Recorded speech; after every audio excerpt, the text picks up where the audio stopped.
अस्सलामुअलैकुम दोस्तों, आज हम ये जीपीएस ओवरक्राउड मस्जिद स्कूल जो मशहूर है हमारे वार्ड में मौजूद है। ये 8वें वार्ड में ना नीचे, जिसमें साईं मास्टर रफ़ीक खानज़ादा, साईं महमूद खानज़ादा जैसे सीनियर टीचर यहाँ स्कूल में रहे।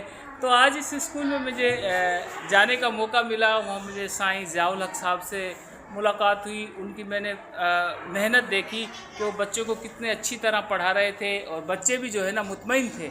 तो मैंने बच्चों के साथ आज मैं भी स्टूडेंट बना और साईं के साथ बैठ के मैंने भी बहुत सारी बातें यहाँ जो है ना देखी। सबसे अच्छी बात जो इन्होंने ये की कि ये जो गवर्नमेंट की तरफ से इनको बच्चों को मुफ्त में किताबें मिलती हैं, तो ये टीचर हजरात बच्चों को खुद मिलकर इनकी ये जो है ना जिल्दबंदी करा देते हैं कि ये आइंदा जो कोई और बच्चे आएंगे उनके लिए काम आ जाए और उनकी किताबें महफूज हो जाएं। दोस्तों, ये मस्जिद स्कूल को जो मैंने आपको दिखाया, तो इनकी जो पुरानी बिल्डिंग थी ना, वो ज़बू हाली का शिकार है। ये देखें, ये ज़बू हाली का शिकार है। ये जो है ना बिल्कुल डैमेज हो गया है। अगर ये बिल्डिंग मुकम्मल तौर पे बना के ना इसको बना दिया जाए तो जो गई थी। तो इनका कहना ये है कि हम गवर्नमेंट से मुतालबा करते हैं कि जल्द से जल्द इस बिल्डिंग को रिपेयर किया जाए।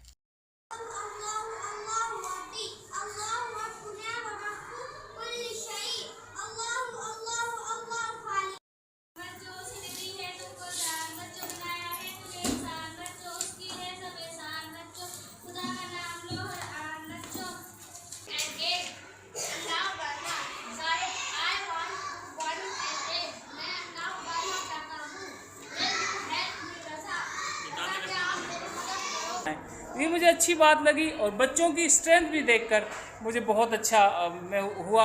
हम साईं से थोड़ा सा पूछेंगे कि ये साईं स्वयं क्लास में मौजूद है कि यहाँ कितने बच्चे हैं और रेगुलर कितने बच्चे आ रहे हैं। वालेकुम सर। वालेकुम अस्सलाम। सर कैसे हैं आप? ठीक है सर, अल्हम्दुलिल्लाह। आप ठीक ठाक? अल्लाह का करम। सर ये कौन सी क्लास है? ये कितने जमात बच्चे? स्वयं में अब ये नया सेक्शन शुरू हुआ है 2026 का, अप्रैल 1 अप्रैल से। जी जी। माशाल्लाह से मेरे पास इस वक्त 48 बच्चे 48। तो इस वक्त मेरे पास तकरीबन 41 और 40 के करीब बच्चे रेगुलर हैं। माशाल्लाह। कुछ बच्चे छुट्टियों पे, शादी का सीज़न भी है, इस वजह से। तो हमारी कोशिश यही है कि जैसे बच्चों को किताबें मिली, हमने बच्चों को सरकार की तरफ से किताबें हमने मुफ्त में तकसीम कर दी। और हमारी कोशिश है, देखो बच्चों को हम कोशिश करते हैं कि दिल चढ़ा के दी जाए, ताकि ये आइंदा साल हमारे जो ऐसे बच्चे हैं जो दिल नहीं चढ़ा सकते, कुछ ऐसे बच्चे हैं जिनके हालात, जिनके माली हालात सही नहीं होते, हम उनको आइंदा साल के लिए उनकी हेल्प के तौर पर उनको वापस दी जाती है। और ये बच्चे बहुत मेहनत से, और हमारी कोशिश